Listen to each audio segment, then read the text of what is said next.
New bills could exert more state control over the Alamo. Local and federal officials break ground for a new U.S. courthouse in San Antonio. And former state senator Carlos Uresti settles a lawsuit with the star witness in his criminal trial. This is your Express Briefing podcast for Tuesday, March 19th. Subscribe to this and other free content at expressnews.com/podcasts. And get each day's top news and sports headlines delivered to your inbox at expressnews.com/newsletters. The fight over moving the cenotaph to another spot on Alamo Plaza has moved to the legislature, where lawmakers will consider measures that could block the relocation. 3 of 9 legislative measures related to the Alamo, all filed by Republicans, focus on the 1930 cenotaph, a monument to the 189 known defenders who died in the storied Battle of March 6, 1836. Among the different proposed measures are actions that would give the Texas General Land Office control of the cenotaph and require permission from people like the governor, lieutenant governor, House Speaker, and land commissioner in order to move it. Still, other Alamo-related measures deal with oversight, expense reporting, or historical interpretation at the Alamo.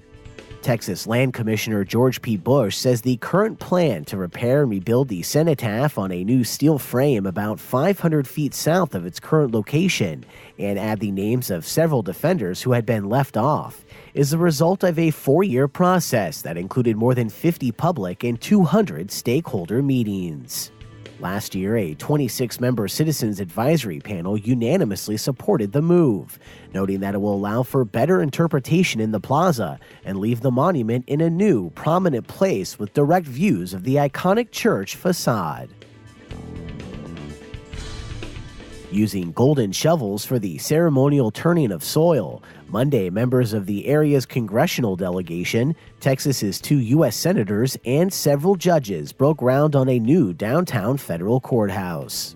The long-awaited work on the site is expected to begin next month, with construction to begin in earnest in the fall, with a soft opening forecast for December 2021 and final completion by April 2022. The planned 235,000 square foot building will be constructed at the southeast corner of Nueva and Santa Rosa on 6.3 acres of land where the city's former police headquarters once stood, rising 3 stories next to San Pedro Creek and add to a burgeoning area on the western edge of downtown.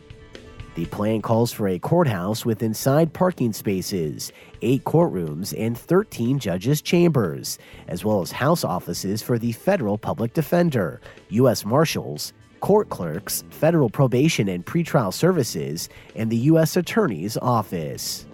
However, the new building won't have room for a judicial training center, which is part of the current complex at Hemisphere. The current John H. Wood U.S. Courthouse is a mid-century landmark and in recent years has been plagued by problems, including flea infestations from wildlife getting in the building, contaminated drinking water, mold, foundation issues, and faulty heating and air conditioning. And convicted felon Carlos Uresti has settled a lawsuit brought by the prosecution's star witness in his criminal fraud trial. Uresti has agreed to pay $900,000 in damages to Denise Cantu to resolve civil litigation, though a judge has yet to approve the settlement between the former state senator and the woman with whom he had an alleged sexual relationship and traded steamy text messages. The settlement essentially marks the end of the former Democratic state senator's legal fights, which erupted after investors said they'd been defrauded by an oil field services company he was involved in before it went bankrupt in 2015. Uresti is losing most of his possessions and has already lost his freedom, currently serving a 12-year prison term at a low-security federal correctional facility. Last year, a jury found the 55-year-old guilty of 11 felonies for his role in Four Winds Logistics, a frac sand company that duped Cantu and other investors in what prosecutors described as a Ponzi scheme. Uresti had previously represented Cantu in obtaining a $2.5 million legal settlement in the deaths of two of her children in a 2010 vehicle wreck, and later recommended she invest some of the proceeds with Four Winds. Cantu ended up losing about $800,000 in that investment. And that's your daily San Antonio Express briefing for Tuesday, March 19th. Subscribe to this and other free content at expressnews.com/podcasts.